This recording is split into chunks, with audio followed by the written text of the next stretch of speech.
ये गो नवरात्रि का व्रत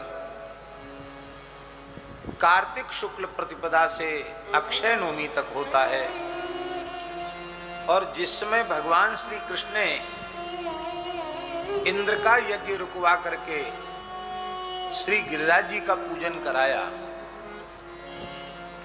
ये वस्तुतः गो नवरात्रि के अवसर पर ही ब्रजवासी इंद्र का यज्ञ करते थे।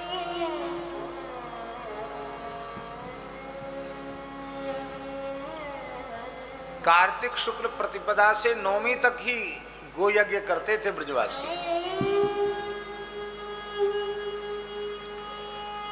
पर भगवान इंद्र के मान का मर्दन करना चाहते थे, इसलिए भगवान ने इंद्र का यज्ञ रुकवाकर गिरिराज जी का पूजन कराया।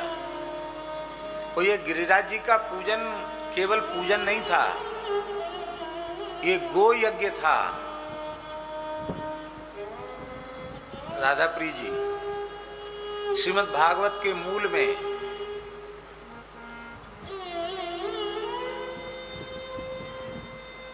तस्मात् गवाम ब्राह्मणानाम अद्रेश्चारभ्यताम मखा। भगवान स्वयं मूल में कह रहे हैं भैया जी कि ये जो हम यज्ञ करवा रहे हैं इंद्र यज्ञ के स्थान पर गवाम मखा, गवाम मखन में गायों का यज्ञ, फिर कहा विप्राणाम मखा ब्राह्मणों का यज्ञ, और फिर कहा गिरि यज्ञ गोवर्धन का यज्ञ, अद्रेह, अद्रेह माने पर्वत का यज्ञ।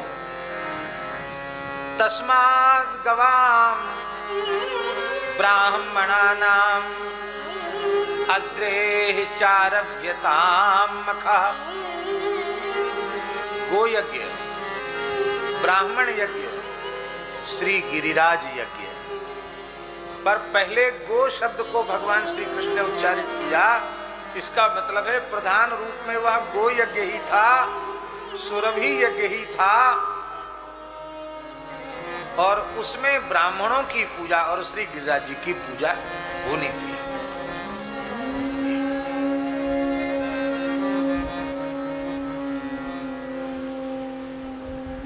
तो पुरानी परंपरा भैया जी जो रही है गो नवरात्रि की, कार्तिक शुक्ल प्रतिपदा से अष्टमी तक व्रत होता था। अष्टमी को वेदों में वर्णन है गो माता के जुलूस का, गो माता की शोभा यात्रा का। गोपाष्टमी को गो माता की शोभा यात्रा होती थी और नवमी को, अक्षय नवमी को गोवंश के साथ परिक्रमा की जाती थी और व्रत का उद्यापन करके प्रसाद लिया जाता था। ये परंपरा थी प्राचीन, जो लुप्त हो गई थी इंद्र यज्ञ के कारण। भगवान श्री कृष्ण ने उस गो यज्ञ को पुनः प्रतिष्ठित किया। इंद्र रूस गया,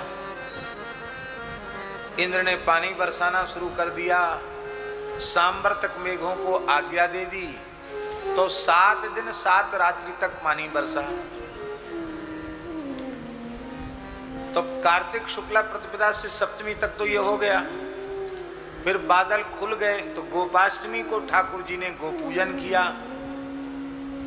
गोपाष्टमी महोत्सव मनाया, और नवमी को, अक्षय नवमी को गिरिराज जी के सहित गो विप्रानल पर्वतम, भागवत में लिखा है, गाय, ब्राह्मण और अग्नि, यज्ञ की अग्नि, उसके सहित श्री गिरिराज जी की प्रदक्षिणा की।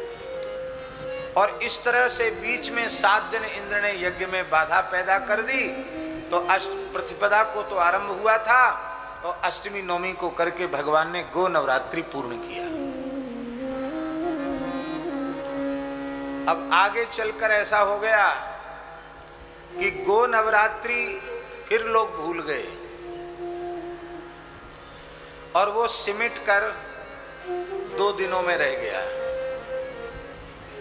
एक कार्तिक शुक्ला प्रतिपदा जिसमें गोवर्धन पूजा, उसमें गो पूजा होती है, गोबर की गैया ग्वाल बनाते हैं और गोष्ठ में भी गायों की पूजा की जाती, गायों का श्रृंगार किया जाता है। और गोपाष्टमी को तो गो पूजन होता ही है। अब भैया जी और विचित्र बात आई, अब गोपाष्टमी ही केवल रह गई, कहीं केवल गोपाष्टमी रह गई और कहीं केवल दीपावली के दूसरे दिन गोवर्धन पूजा रह गई, बस।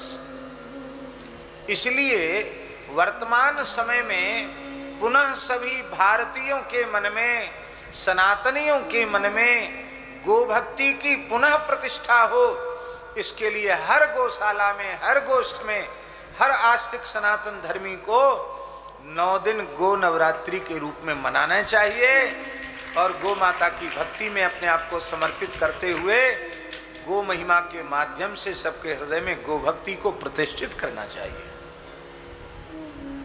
ये आवश्यक। श्री सीताराम प्रतिदिन सत्संग एवं दर्शन के लिए श्री महाराज जी के ऑफिशियल चैनल को जरूर सब्सक्राइब करें।